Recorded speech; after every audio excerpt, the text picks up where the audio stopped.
Next question है question number 3। इसमें पूछा गया है can a quadrilateral ABCD be a parallelogram if, क्या एक चतुर्भुज एबीसीडी एक समांतर चतुर्भुज हो सकता है यदि एंगल डी और एंगल बी है उनका जो जोड़ है सम है वो 180 डिग्री हो।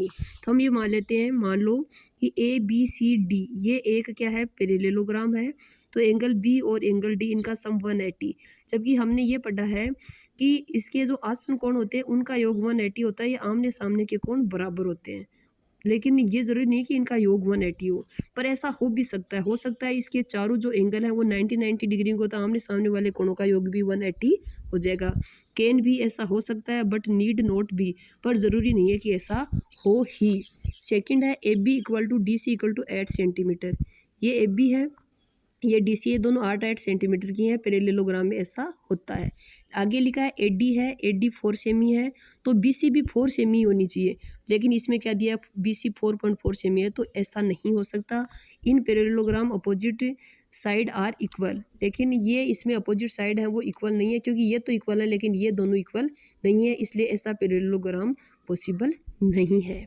थर्ड पूछा है angle A 70 degree and angle C 65 degree. Angle A है, ये एंगल है 70 डिग्री है, तो एंगल सी 65 है, ऐसा नहीं होगा क्योंकि पैरेललोग्राम में अपोजिट एंगल है वो इक्वल होते हैं। तो इसमें भी क्या आएगा, no in parallelogram opposite side angle are equal, तो एंगल ए और एंगल सी क्या होनी चाहिए, बराबर होने चाहिए। क्वेश्चन नंबर 4 है ड्रा ए रफ फिगर, आप एक रफ चित्र बनाइए ऑफ ए क्वाड्रेटल एक चतुर्भुज का, that is not a parallelogram, जो एक समांतर चतुर्भुज नहीं है बट लेकिन has exactly two opposite angles of equal measure, लेकिन वो आमने सामने के कोण बराबर है।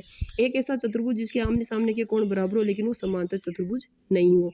ये आमने सामने के कोण है, ये समांतर चतुर्भुज नहीं है, लेकिन ऐसा किस में हो सकता है, ऐसा एक काइट में यानी पतंग में ऐसा हो सकता है कि आमने सामने के कोण बराबर हो और वो समांतर चतुर्भुज नहीं हो, क्योंकि इसमें ये भुजा बराबर होती है और ये भुजा बराबर होती है। ठीक है। फिर है क्वेश्चन नंबर 5 है the measure of two adjacent angles of a parallelogram are in the ratio 3:2। एक समांतर चतुर्भुज के दो आसन कोण है उनका अनुपात 3:2 है। Find the measure of each of the angles of the parallelogram, समांतर चतुर्भुज के सभी कोणों का मान ज्ञात कीजिए। ठीक है, हमने ये मान लिया कि ए बी सी डी एक समांतर चतुर्भुज है, इसके एडजेसेंट एंगल बी और सी हैं, उनका अनुपात 3:2 है। तो हम ये मान लेते हैं बी है वो 3 अक्ष डिग्री है और सी है वो 2 अक्ष डिग्री है।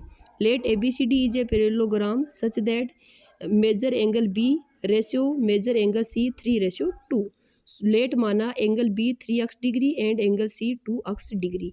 हम जानते हैं कि एंगल बी और सी ये आसन कोण है, इनका योग है वो हमेशा 180 होता है, ऐसा पैरेललोग्राम में होता है। Sum of adjacent angles 180 degree. Angle B और एंगल सी, एंगल बी है 3 अक्ष डिग्री, एंगल सी है 2 अक्ष डिग्री, दोनों को ऐड किया 5 अक्ष डिग्री। अक्ष डिग्री इक्वल टू क्या होगा, 5 मल्टीप्लाई में इस साइड में है तो डिवाइडेशन में, तो अक्ष की वैल्यू क्या आ गई 36 डिग्री। इसका मतलब एंगल बी है वो 3 अक्ष था, तो 3 इंटू अक्ष की जगह क्या है, इसकी वैल्यू पुटअप कर दो 36, तो 3 इंटू 36 यानी 108 डिग्री है एंगल बी, और एंगल सी है वो 2 अक्ष डिग्री था, तो अक्ष की जगह 36, ये है 72, तो ये तो 72 है और ये 108 है, तो ये और ये दोनों बराबर हैं क्योंकि अपोजिट एंगल है, तो ये 18 और ये अपोजिट है, ये तो 72। ओके। क्वेश्चन नंबर 6 है two adjacent angle of a parallelogram have equal major. एक समांतर चतुर्भुज के दो आमने सामने वो आसन कोण है वो बराबर माप के कोण रखते हैं। Find the measure of each of the angle of the parallelogram. इस समांतर चतुर्भुज के प्रत्येक कोण ज्ञात कीजिए। मान लो ए बी सी डी एक पैरेललोग्राम है, समांतर चतुर्भुज है, हमें दिया हुआ है कि एंगल ए और एंगल बी दोनों बराबर है, एडजेसेंट एंगल है, लेकिन हमें ये भी पता है कि समांतर चतुर्भुज में एडजेसेंट एंगल है वो सप्लीमेंट्री होते हैं, एक दूसरे का जो योग है वो 180 डिग्री होता है। हमने एंगल बी और ए एक जैसे हैं तो हमने बी की जगह भी एंगल ए लिख दिया। Angle A plus angle A equal to 180, तो ये 2 एंगल ए इक्वल टू कितना है, अगर ये दोनों बराबर है, दोनों का योग 180 है, तो दोनों 90 डिग्री के हो गए। ये भी 90 डिग्री का और ये भी 90 डिग्री है, तो एंगल ए 90 का है तो सी भी 90 का, क्योंकि समांतर चतुर्भुज में अपोजिट एंगल है वो इक्वल होते हैं। एंगल बी 90 है तो एंगल डी भी 90, यानी ए बी सी डी सारे क्या होंगे 90 डिग्री के। ओके।